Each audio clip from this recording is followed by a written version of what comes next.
Olivia Newton-John, Portrait of a Legend. Even if I never had another hit record, I think I'd be content because I've done it, you know. Hello and welcome to Portrait of a Legend. I'm James Darren. In the next half hour, we'll take a look at the career of a beautiful woman from Australia who first captured the heart of America with a country song before going on to become a legend on the pop chart. Olivia Newton-John.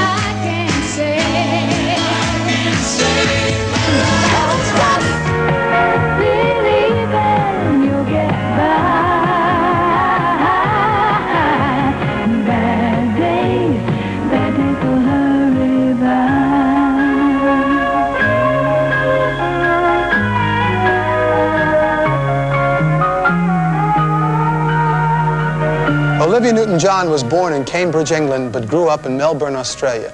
Her grandfather was Nobel Prize-winning physicist Max Born, a close friend of Albert Einstein. In fact, most of Olivia's family was pretty cerebral.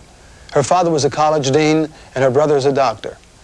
But what Olivia wanted to be was a member of a vocal quartet called the Soul Four. There were three girls who, I went to school with one of them, and two others were just local girls, and we used to sort of mess around together on weekends. And I don't really know how we started it, but two of us ended up being professional singers and two of them were tone deaf, so you can imagine what the combination was like. It wasn't with the Soul Four that Olivia found fame and fortune. She had to go to England for that. And she got to England by way of a talent contest, as she tells our interviewer, Maria Shriver. And I went to audition for it, went into the local heat of it, and then I got into the semi-final, then the final, and then I surprised myself and won it. And the prize was a trip to England and some prize money. Time had surely told us we were never right. Baby, you were ready, so was I. Don't worry, baby. The sun should never shine again.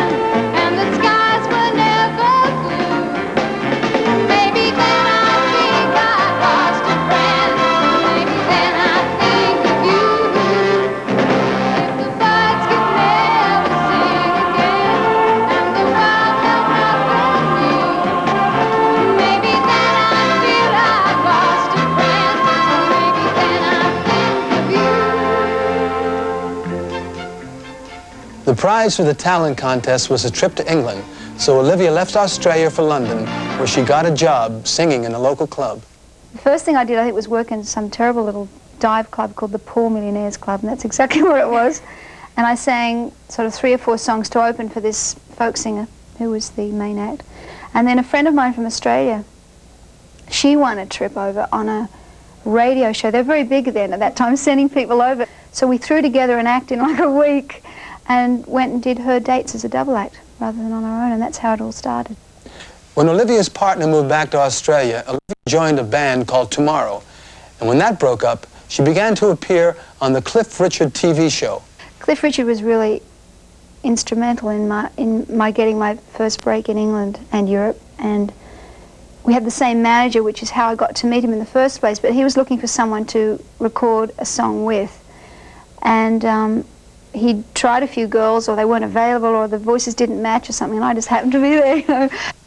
Olivia became a regular on Cliff Richard's TV show, which led to her first recording contract and her first hit, a remake of Bob Dylan's If Not For You. If not for you, babe, the night would seem you wide awake. The day would surely have to break. It would not be you, if not for you. someone in the record company suggested If Not For You. I didn't like it, I must admit, and didn't really like the way I sang it and didn't really think it would do anything. So it just shows you I was completely wrong, thank God. Without your love, I'd be nowhere at all. I'd be lost if not for you. And years later, when Olivia had her own TV special, her mentor became her guest star. Suddenly a hero, I'm taken in, my hopes begin to rise. Look at me, can't you tell? I'd be so thrilled to see the message in your eyes. You make it seem I'm so close to my dream, and suddenly it's all. Suddenly The wheels are in motion, and I'm ready to sail any ocean. Suddenly, I don't need the answers, 'cause I'm ready to take all my chances with you.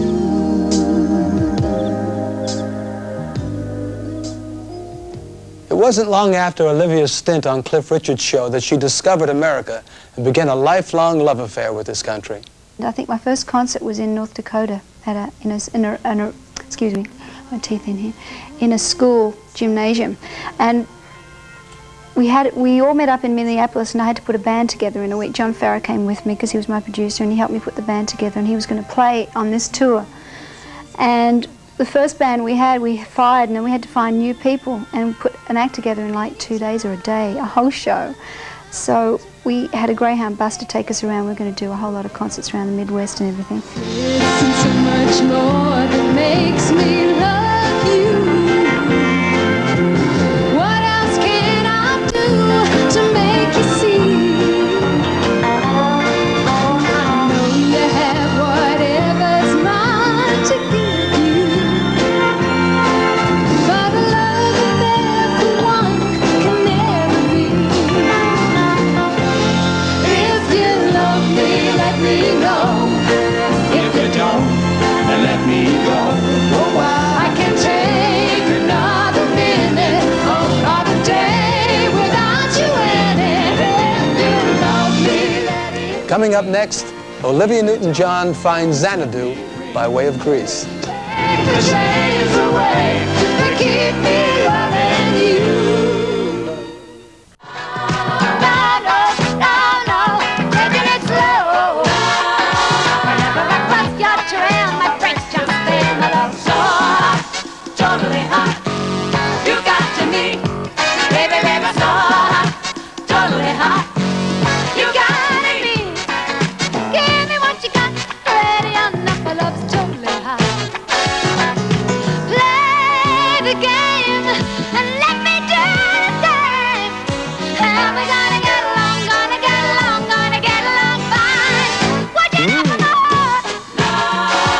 When I'm near you, ain't a place to stop. No, no, no, no, taking it slow. The relationship between producer-songwriter John Farrar and singer Olivia Newton-John is a very special one, and that specialness is reflected in the mutual admiration they have for one another. It's a great marriage because he writes songs that suit my voice very well and writes for me, and I trust him implicitly, and I know that whatever he does will be a great finished product. So I feel very fortunate. It's like 10 or 11 years. Not many people can last that long, that's for sure. I just sit down and write a song, and I suppose it's because I've been working with her for so long that it usually works for her. I don't know whether it's the lyric content of the song or whatever. You need someone to take your hand.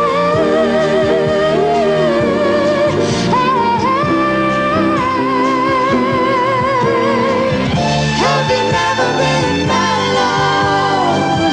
Have you never tried to find your comfort from inside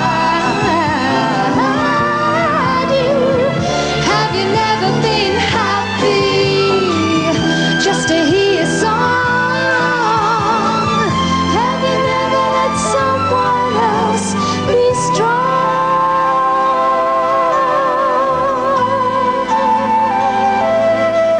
John Farrar writes most of Olivia's songs, but he also listens to every tape he's sent by songwriters, which is how he found the #1 hit, I Honestly Love You. John found that. It was in a pile of tapes that was sent to him when we were still living in England, and he rang me up and said, "You got to hear this song." And it was such a mind-boggling song that you couldn't really do anything wrong with it. You know, it was just all there. Normally, there's maybe anything from 1,500 to 2,000 songs that I have to play. I only do it about once a year. And, you know, when there's a good one, it really sticks out, and that one just grabbed me straight away. I'm trying to make you anything at all, but this feeling doesn't come along every day, and you shouldn't blow the chance when you've got the chance to say I love you.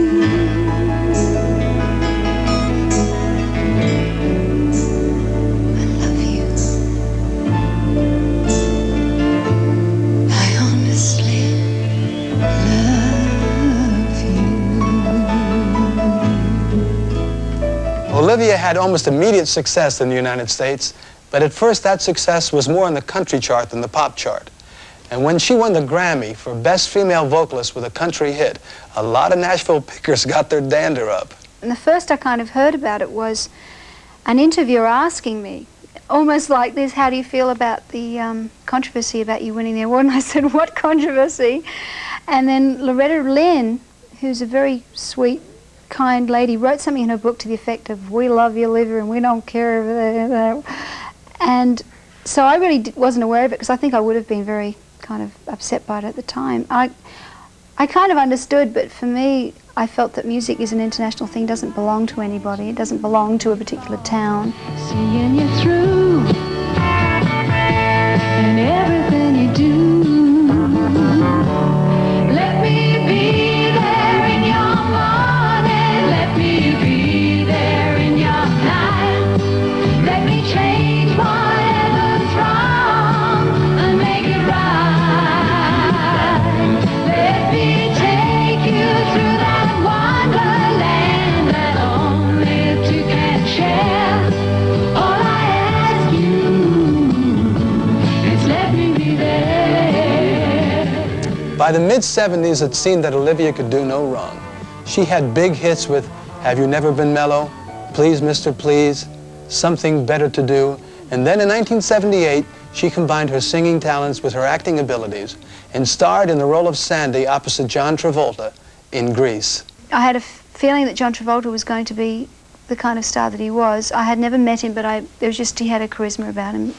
Saturday Night Fever was not yet out, but I don't know, thank goodness I was right, so I did it. I was nervous doing it because one of the reasons I did it, but the same reason made me nervous, was that at the end, Sandy turned around and became a completely different kind of character, which was a challenge and was also a new direction for me to go in. But it was also a gamble. You know, I'm just a fool who is willing.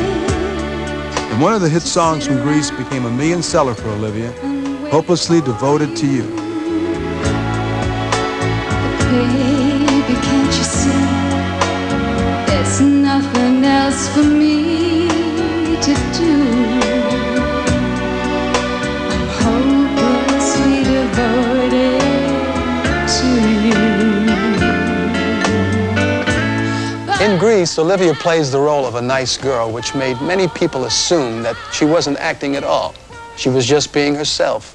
It would be silly to say that I don't like that image, because it's a really nice one. It's just that they used to refer to me always as white bread and milkshake, and that's okay, because a lot of people, thank goodness, like white bread and milkshakes. Olivia followed her success in Grease with another role in the film Xanadu. Came to know they call it Xanadu. And now, open your eyes and see what we have made is real. We are in Xanadu.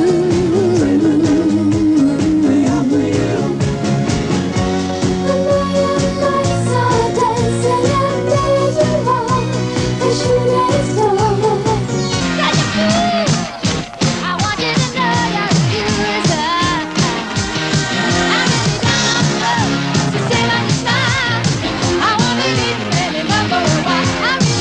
Olivia says that rather than hungering for more success, if she never had another hit, she'd still be happy. If I never had another hit record, I think I'd be content because I've done it, you know. I've had the hits that I never thought I had and more, and I've had a hit movie, and the rest is a bonus, or, you know, icing on the cake kind of thing. There are lots of other things that I could get involved in. I mean, I'd love to keep on having hits, but I kind of think realistically it cannot happen forever. There will be a time when, you know, there'll be lots of other people.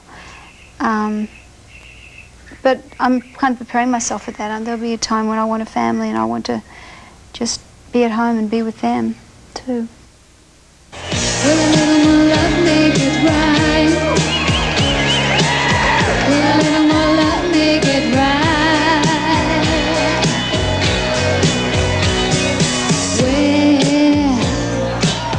Where did my innocence go?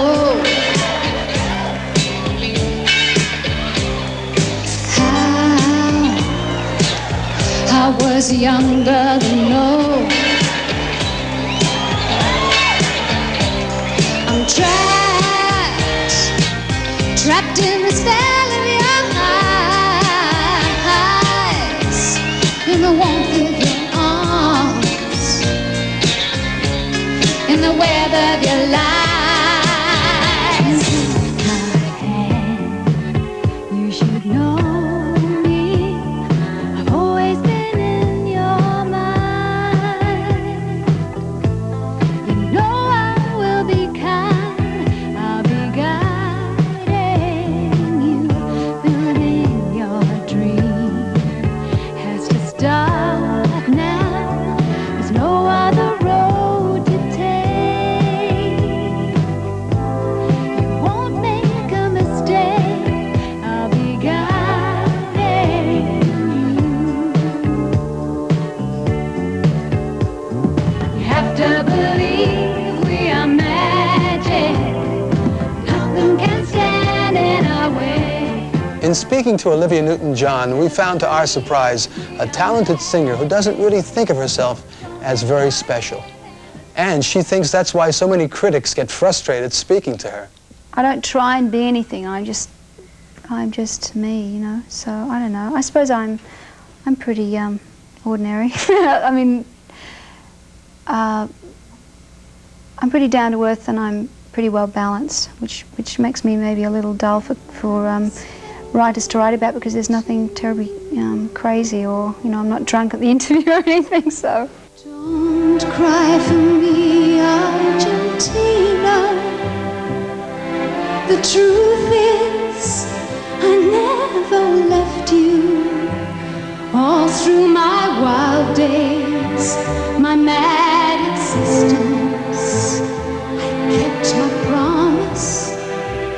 Don't keep your distance.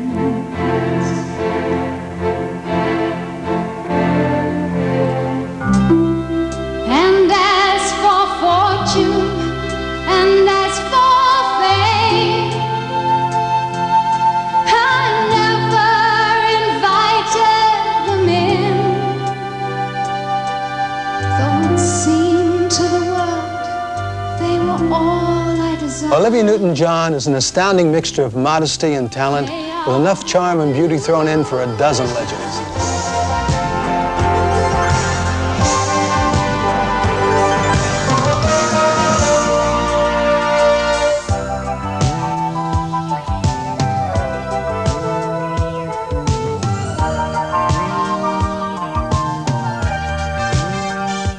Next week's Portrait of a Legend is of the singer-songwriter Paul Anka at the same time, 12 o'clock midnight.